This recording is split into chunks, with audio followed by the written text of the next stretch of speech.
Arkadaşlar bugün sizlerle tekrardan bir Survival Games değil, bir Hunger Games PvP'de daha beraberiz. Hemen gidelim. Gidiyoruz arkadaşlar. Devamlı gelmesini istiyorsanız lütfen aşağıdan beğenmeyi unutmayın. Abone de olmayı unutmayın. Yeniyim çünkü. Hangi kiti seçsem? Lumberjack seçsem. Şöyle hemen golden apple. Bir de şeyimizi alalım. Setimizi giyinmişiz zaten. Şöyle en iyisi ben en köşeye alayım şu an.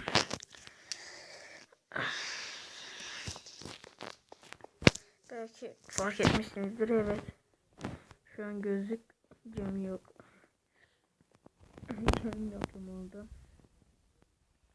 Yaramaz şeylerden kurtulduk.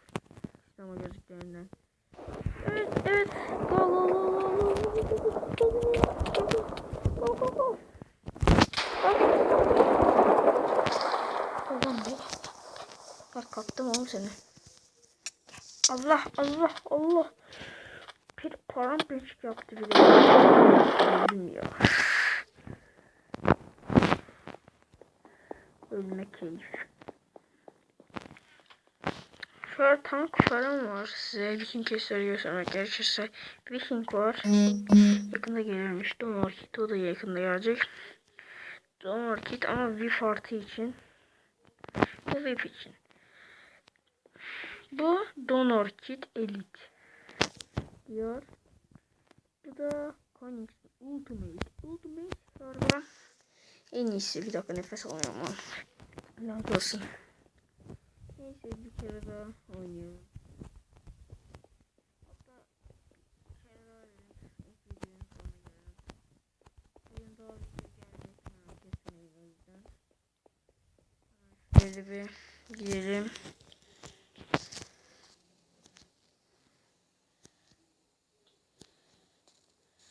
Evet, kırdım. Food.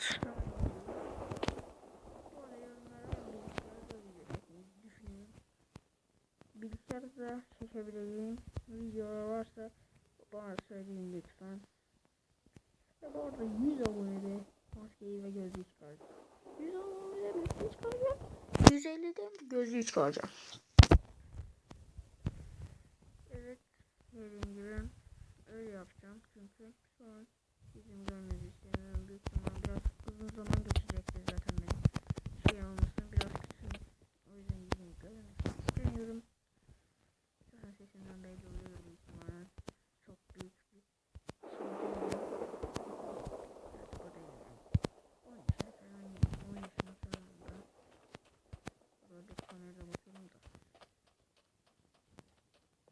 Gel lan buraya.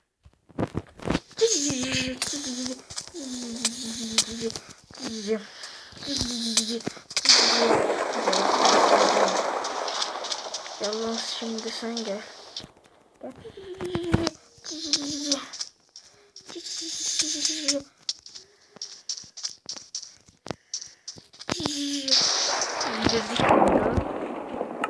Çok güzel setler buldum. İnanılmaz. Golden apple diyeceğim bir tane. Apple.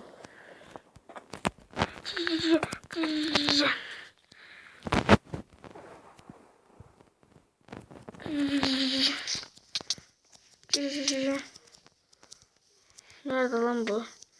Gel lan buraya. Alamaz beni, merak etmeyin. Alamazsın sen beni. Ben en güçlüyüm. Çok zor lan. Oh, neyse yanlışlıkla çıktım. Bu ilk videomu o yüzden kısa tutuyorum. Kesinlikle devam için like ve abone olmayı unutmayın. Özellikle like değil. Abone olmayı benim için görüşmek üzere. Bye bye.